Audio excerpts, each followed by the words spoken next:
Good morning everybody. ನಮಸ್ಕಾರ ಎಲ್ಲರಿಗೂ. ನಾನಿವತ್ತೊಂದು breakfast recipe ಈಸಿಯಲ್ಲಿ ಮಾಡುವಂಥ ಇಡ್ಲಿ ರೆಸಿಪಿಯನ್ನು ನಿಮಗೆ ಬಂದು ತೋರಿಸ್ತಾ ಇದ್ದೆ ನೋಡಿ. ಇದನ್ನು ಕಟ್ ಮಾಡಿ ತೋರಿಸಿ ನೋಡಿ, ಎಷ್ಟು ಸಾಫ್ಟ್ ಉಂಟು ನೋಡಿ. ಇಡ್ಲಿ ಈ ಥರ ಸಾಫ್ಟಾಗಿ ಹಾಫ್ ಆನ್ ಅವರ್ ಒಳಗಡೆ ನಿಮಗೆ ಇಡ್ಲಿ ರೆಡಿ ಆಗ್ತದೆ.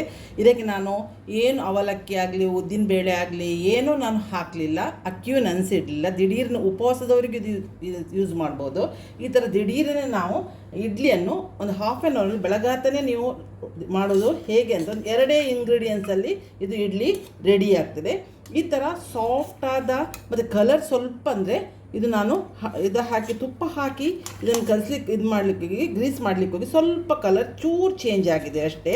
ಮತ್ತು ಏನು ಟೇಸ್ಟಲ್ಲಿ ಅಷ್ಟು ಒಳ್ಳೆಯದಾಗ್ತದೆ. ಮತ್ತು ಅರ್ಧ ಗಂಟೆ ಎರಡೇ ಇಂಗ್ರೀಡಿಯೆಂಟ್ಸಲ್ಲಿ ನೀವು ಇಡ್ಲಿಯನ್ನು ರೆಡಿ ಮಾಡ್ಬೋದು. ಈ ರೆಸಿಪಿಯನ್ನು ಕ್ಲಿಯರಾಗಿ ನೋಡಿ. ನಾನು ಕೆಲವು ಟಿಪ್ಸನ್ನು ಹೇಳಿದ್ದೇನೆ, ಅದನ್ನು ನೀವು ಫಾಲೋ ಮಾಡಿ. ನಿಮಗೆ ಈ ರೆಸಿಪಿ ಇಷ್ಟ ಆದರೆ ಇದಕ್ಕೊಂದು ಲೈಕ್ ಕೊಡಿ. ಸಬ್ಸ್ಕ್ರೈಬ್ ಆಗದೆ ಯಾರು ನೋಡ್ತಿದ್ದೀನಿ ನೋಡಿ, ನೀವು ಆದಷ್ಟು ಬೇಗ ಸಬ್ಸ್ಕ್ರೈಬ್ ಆಗಿ. ನನ್ನ ವಿಡಿಯೋದಲ್ಲಿ ಖಾಲಿ ಕುಕ್ಕಿಂಗ್ ಮಾತ್ರ ಅಲ್ಲ, ಇಡ್ಲಿ ಕುಕ್ಕಿಂಗು ಉಂಟು, ಸಾರಿ ಕುಚ್ಚು ವಿಡಿಯೋಸು ಉಂಟು. ನೀವು ಸಪೋರ್ಟ್ ಮಾಡಿದರೆ, ನೀವು ವ್ಯೂ ಮಾಡಿದರೆ ನಿಮಗೆಲ್ಲ ಇದು ಸಿಗ್ತದೆ ನನ್ನ ಇದರಲ್ಲಿ ಸಹನಾ ಸೋನಿ ಕ್ರಿಯೇಷನಲ್ಲಿ. ಸೊ ನಾನೀಗ ಈ ಇಡ್ಲಿಯನ್ನು ಹೇಗೆ ಮಾಡೋದಂತ ತಿಳಿಸಿಕೊಡ್ತಿದ್ದೇನೆ, ಬನ್ನಿ ನೋಡಿ ಕಲಿಯಿರಿ. ಈಗ ನಾವು ರವಾ ಇಡ್ಲಿ ಮಾಡಲಿಕ್ಕೆ ನಾನು ಒಂದು ಫಸ್ಟಿಗೆ ಅಂತ ಈಸಿ ಉಂಟು ಅಂತ ಹೇಳಿದ್ದೇನಲ್ಲ ನಾನು ನಿಮಗೆ. ಈಗ ಒಂದು ಪ್ಯಾನ್ ಇಡ್ತೇನೆ, ಗ್ಯಾಸ್ ಆನ್ ಮಾಡ್ತೇನೆ. ಇದು ಪ್ಯಾನ್ ಬಿಸಿ ಆಗ್ತಾ ಬರಲಿ. ಇದು ಬಿಸಿ ಆದ ನಂತರ ಕೂಡ ನಾನು ಇಲ್ಲಿ ಒಂದು ಕಪ್ಪು ನಾನು ರವೆ ತಗೊಂಡಿದ್ದೇನೆ. ಬಾಂಬೆ ರವೆ ಅಂತ ಹೇಳ್ತಾರಲ್ಲ, ನಾವು ಉಪ್ಪಿಟ್ಟೆಲ್ಲ ಮಾಡ್ತೇವಲ್ಲ, ಅದೇ ರವೆ. ಈ ರವನ್ನು ಈಗ ನಾನು ಬಿಸಿ ಆಗ್ತಾ ಬಂತು, ಇದಕ್ಕೆ ಹಾಕ್ತೇನೆ. ಸಿಮ್ಮಲ್ಲಿ ಮಾತ್ರ ಗ್ಯಾಸ್ ಸಿಮ್ ಇಡೀರಿ, ಕಲರ್ ಚೇಂಜ್ ಆಗಬಾರ್ದು. ಸ್ವಲ್ಪ ನಾವು ಇದನ್ನು ರವನ್ನು ಬಿಸಿ ಮಾಡಬೇಕು. ಒಂದು 2 ನಿಮಿಷ ಇದು ನಮ್ಮ ಕೈಯಲ್ಲಿ ಮುಟ್ಟುವಾಗ ರವೆ ಬಿಸಿ ಆದರೆ ಸಾಕು. ಗ್ಯಾಸ್ ಸಿಮ್ಮಲ್ಲಿ ಇಟ್ಕೊಂಡು ನಾವು ಇದನ್ನು ಕೈಯಾಡಿಸ್ತಾ ಬಿಸಿ ಮಾಡಬೇಕು. ನಾವು ಮತ್ತು ಇದಕ್ಕೆ ಏನು ಹಾಕೋದಿಲ್ಲ, ನಾನು ಅವಲಕ್ಕಿ ಏನು ಹಾಕೋದಿಲ್ಲ ಅಂತ ಹೇಳಿದೆನಲ್ಲ, ಅದರಿಂದಾಗಿ ನಾವು ಸ್ವಲ್ಪ ರವೆಯನ್ನು ಬಿಸಿ ಮಾಡಬೇಕಾಗ್ತದೆ. ಮತ್ತು ಇದು ದಿಢೀರೇ ನಿಮಗೆ ಉಪವಾಸದವರಿಗೂ ಇದು ಯೂಸ್ ಆಗ್ತದೆ. ನಾವು ಕೆಲವೊಮ್ಮೆ ನಮ್ಮಲ್ಲೆಲ್ಲ ಇಲ್ಲಿ ಸೌತ್ ಇಂಡಿಯನ್ಸ್ ಉಪವಾಸ ಇದ್ದಾಗ ಬೆಳಗತ್ತೆಲ್ಲ ಅಕ್ಕಿದೇನು ತಿನ್ನೋದಿಲ್ಲ. ಸೊ ನೀವು ಕೂಡಲೇ ಮಾಡ್ಬೋದು. ಇದನ್ನು ಒಂದು ಹಾಫ್ ಆನ್ ಅವರ್ ಇದು ಇಟ್ಟರೆ ಒಳ್ಳೆ ಸಾಫ್ಟ್ ಆಗ್ತದೆ. 10 ನಿಮಿಷ ಇಟ್ಟರು ಸಾಕಾಗ್ತದೆ. ಇದನ್ನು ಮಾಡಿ ನಾವು ಚಟ್ನಿ ಎಲ್ಲ ಮಾಡುವಾಗ ಕಲಸಿಬಿಟ್ಟು ಇದು ಆಗ ನಮಗೆ ಇಡ್ಲಿ ಮಾಡಲಿಕ್ಕೆ ರೆಡಿ ಆಗ್ತದೆ. ಇವತ್ತು ಬ್ರೇಕ್ಫಾಸ್ಟಿಗೆ ನಾನು ಇದನ್ನು ಮಾಡ್ತಾ ಇದ್ದೇನೆ ಬೆಳಗಾತ.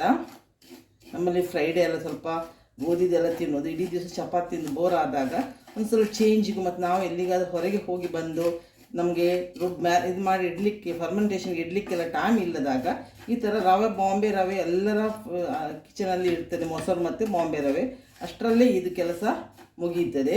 ಸೊ ಈಸಿ ರೆಸಿಪಿ ಇದು, ಯಾರೂ ಮಾಡ್ಬೋದು. ಇದನ್ನೊಂದು 2 ನಿಮಿಷ ನಾನು ಕಲರ್ ಚೇಂಜ್ ಆಗಲಿಕ್ಕಿಲ್ಲ, ಬಿಸಿ ಆದರೆ ಸಾಕು. ರವೆ ಬಿಸಿ ಆದ ಕೂಡ ನಾನು ಆಫ್ ಮಾಡಿ ಬಿಸಿ ಆಗ್ತಾ ಬಂತು ಇದು. ಸೊ ಅಷ್ಟು ನಾವು ಕಲರ್ ಚೇಂಜ್ ಆದರೆ ನಾವು ಉಪ್ಪಿಟ್ಟಿಗೆಲ್ಲ ಅಂತ ಚಂದ ಮಾಡಿ ಹೊಂಬಣ್ಣ ಬರೋವರೆಗೆ ನಾವು ಫ್ರೈ ಮಾಡ್ತೇವೆ, ಆ ಥರ ಮಾಡಲಿಕ್ಕೆ ಇಲ್ಲ. ನಾನು ಹೇಳೋ ಟಿಪ್ಸನ್ನು ನೀವು ಫಾಲೋ ಮಾಡಿ ನೋಡಿ. ಬಿಸಿ ಆಯ್ತು, ಇದು ಸಾಕಾಗ್ತದೆ. ಇನ್ನು ನಾನು ಗ್ಯಾಸ್ ಆಫ್ ಮಾಡ್ತೇನೆ. ಇನ್ನೊಂದು ಪ್ಲೇಟಿಗೆ ತೆಗೆದಿರ್ತೇನೆ, ತಣಿಬೇಕಿದು. ತಣಿದ ನಂತರ ನಾನು ಇದಕ್ಕೆ ಉಳಿದ ಇಂಗ್ರೀಡಿಯೆಂಟ್ಸನ್ನು ನಿಮಗೆ ತೋರಿಸಿ. ಏನು ಹೆಚ್ಚು ಇಂಗ್ರೀಡಿಯೆಂಟ್ಸ್, 2 ಇಂಗ್ರೀಡಿಯೆಂಟ್ಸಲ್ಲಿ ನಮಗೆ ರವೆ ಮತ್ತು ಇನ್ನೊಂದು ಇಂಗ್ರೀಡಿಯೆಂಟ್ಸ್ ಹಾಕಿದೆ, ರವೆ ಇಡ್ಲಿ ರೆಡಿ ಆಗ್ತದೆ. ಇದನ್ನು ನಾನು ಗ್ಯಾಸ್ ಆಫ್ ಮಾಡ್ತೇನೆ ನೋಡಿ. ಇದು ಮಣಲಲ್ಲಿ ಇಟ್ಟರೆ ಆ ಬಿಸಿಗೆ ಇನ್ನೂ ಪುನಃ ಬಿಸಿ ಆಗ್ತದೆ. ಸೊ ಆಲ್ರೆಡಿ ಬಿಸಿ ಆಗಿದೆ, ಸಾಕು. 1ರಿಂದ 2 ನಿಮಿಷದಲ್ಲಿ ನೀವು ಸಿಮ್ಮಲ್ಲಿ ಇದು ಮಾಡ್ತಾರೆ ನೋಡಿ. ಇದನ್ನು ಇಲ್ಲಿ ತಣಿಲಿಕ್ಕೆ ಬಿಡ್ತೇನೆ. ನಾನು ಇದು ತಣಿದ ನಂತರ ಮಿಕ್ಸಿ ಜಾರಿಗೆ ಹಾಕ್ತೇನೆ. ಇದನ್ನು ಕಂಪ್ಲೀಟ್ ತಣಿಬೇಕು, ಕೂಲ್ ಆಗಬೇಕು. ಸರಿ, ತಣಿಲಿ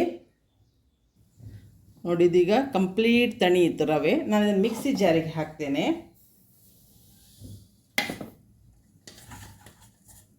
ಒಂದು ಸಲ ನಾವು ಇದನ್ನು ಫುಲ್ಲು ಗ್ರೈಂಡ್ ಮಾಡಿ ತರುವ.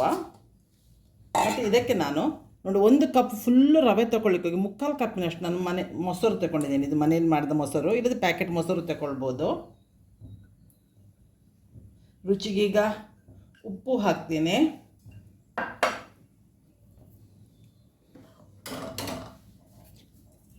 ಏನಿಲ್ಲ, ಇಷ್ಟೇ ಇರೋದು ಇದರಲ್ಲಿ. ಇದು ನನ್ನ ಪಿಂಕ್ ಸಾಲ್ಟ್.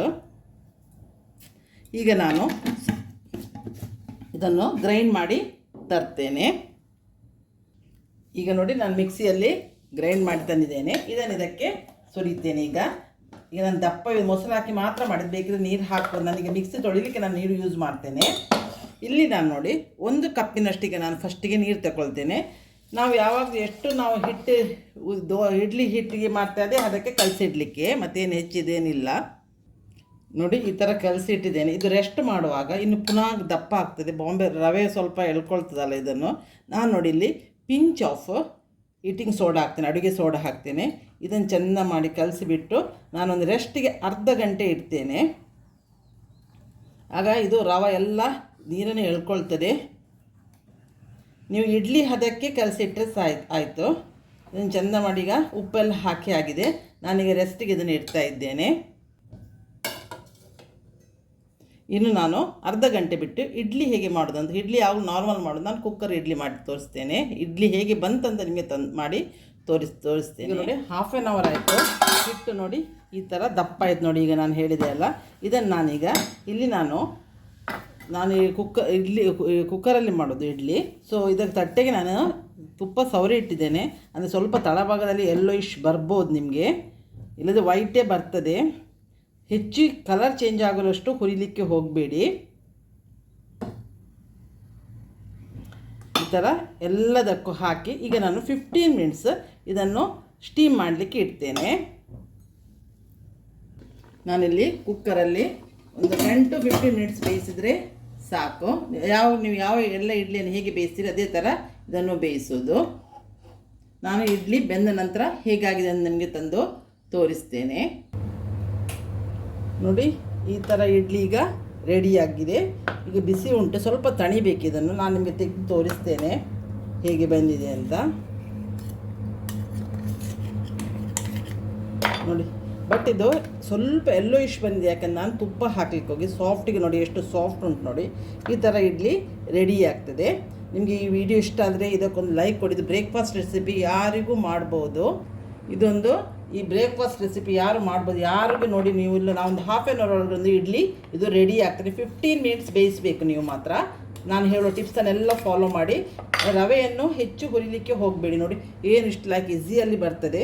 ಬೇಕಿದ್ರೆ ನೋಡಿ ಬ್ರೇಕ್ ಮಾಡಿ ತೋರಿಸ್ತೇನೆ. ನೋಡಿ ಎಷ್ಟು ಸಾಫ್ಟ್ ಆಗಿದೆ ನೋಡಿ ಇಡ್ಲಿ ಕೂಡ. ಬಟ್ ಕಲರ್ ಚೇಂಜ್ ಆಗಲಿಕ್ಕೆ ಕಾರಣ ಅಂದರೆ ನಾನು ತುಪ್ಪ ಹಾಕಿದ್ದನ್ನು ಬೇಯಿಸಿದ್ದು. ಈ ರೆಸಿಪಿ ಇಷ್ಟ ಇದಕ್ಕೊಂದು ಲೈಕ್ ಕೊಡಿ. ಸಬ್ಸ್ಕ್ರೈಬ್ ಆಗದೆ ಯಾರು ನೋಡ್ತಿದ್ದೀನಿ ನೀವು ಆದಷ್ಟು ಬೇಗ ಸಬ್ಸ್ಕ್ರೈಬ್ ಆಗಿ ನನಗೆ ಸಪೋರ್ಟ್ ಮಾಡಿ. ನಾನಿಷ್ಟು ಬರ್ಬೋದು ಒಳ್ಳೆ ವೀಡಿಯೋದಿಂದ ಬಂದು ನಿಮ್ಮನ್ನು ಮೀಟ್ ಆಗ್ತೇನೆ. ಅಲ್ಲಿವರೆಗೆ ಬಾಯ್, ಥ್ಯಾಂಕ್ ಯು.